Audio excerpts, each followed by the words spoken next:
India berpikir telah membeli kedaulatan udara saat Rafale mendarat pertama kali di Ambala pada tahun 2020.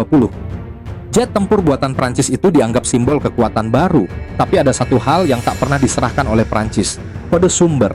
Radar RBE-2 AESA milik Thales, sistem peperangan elektronik Spectra, hingga komputer misi, Rafale, semuanya terkunci. India membayar miliaran dolar, namun tidak bisa menyentuh satu baris pun dari perangkat lunak yang menjalankan jet tersebut. Dan disinilah ilusi kedaulatan militer mulai runtuh. 5 tahun kemudian, Rusia datang membawa tawaran yang bahkan Amerika Serikat pun tak berani berikan. Su-57E, jet tempur siluman generasi kelima.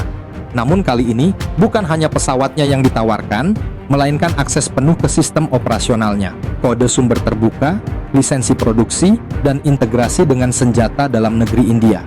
Ini bukan sekedar bisnis senjata, ini perjudian geopolitik. Pertanyaannya, mengapa Rusia bersedia membuka teknologi yang selama ini mereka sembunyikan bahkan dari sekutunya sendiri? Jawabannya sederhana, karena Rusia sedang kehabisan ruang. Secara ekonomi, mereka terkepung oleh sanksi. Secara diplomatik, mereka ditinggalkan oleh banyak negara bekas pelanggan. Dan secara militer, mereka butuh mitra, bukan pembeli. India adalah satu-satunya negara besar non-barat yang belum berpihak sepenuhnya. Dan bagi Moskow, memenangkan hati Delhi lebih berharga daripada menyimpan kode. Dengan memberi akses ke dalam otak Su-57E, Rusia sedang berkata, "Kami percaya padamu, kami tidak hanya menjual pesawat, kami berbagi kekuatan." Sekarang mari kita lihat sisi Prancis. Kenapa Paris tak pernah mau membuka kode sumber Rafale? Jawabannya tidak hanya karena hak kekayaan intelektual, itu hanya lapisan pertama. Faktanya, Rafale dikembangkan oleh konsorsium perusahaan strategis Prancis yang melibatkan Dassault, Thales, Safran, dan MBDA.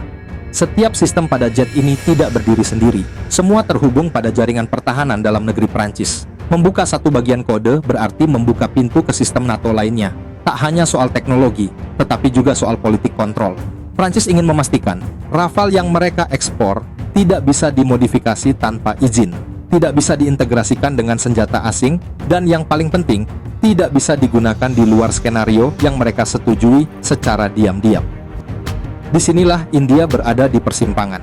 Rafale memang indah dan mumpuni, tapi tak bisa disentuh secara dalam. F-35 lebih canggih, tapi lebih terkunci. Dan hanya Rusia, dengan segala kontroversinya, yang datang membawa penawaran tak lazim. Kuasai pesawat ini seperti milikmu sendiri. Dengan kode sumber di tangan, India bisa mengembangkan versi khusus Su-57E, mengganti algoritma sistem tempur, menyambungkan jet itu ke ekosistem DRDO, bahkan mengintegrasikan senjata seperti Astra Mk1, Rudram, hingga Hammer India. Inilah yang tak pernah diberikan Barat, dan mungkin tak akan pernah. Jadi pertanyaannya bukan lagi soal siapa jetnya paling hebat, tapi siapa yang benar-benar memberikan kedaulatan udara sejati.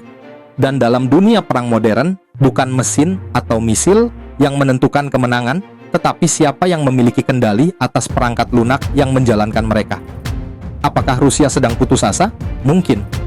Tapi bisa jadi, ini adalah satu-satunya langkah paling cerdas untuk merebut kembali pengaruh yang mulai hilang. India tak sedang membeli pesawat, India sedang ditawari akses ke kekuasaan. Dan kali ini, mereka harus memilih menjadi pengguna atau menjadi pemilik.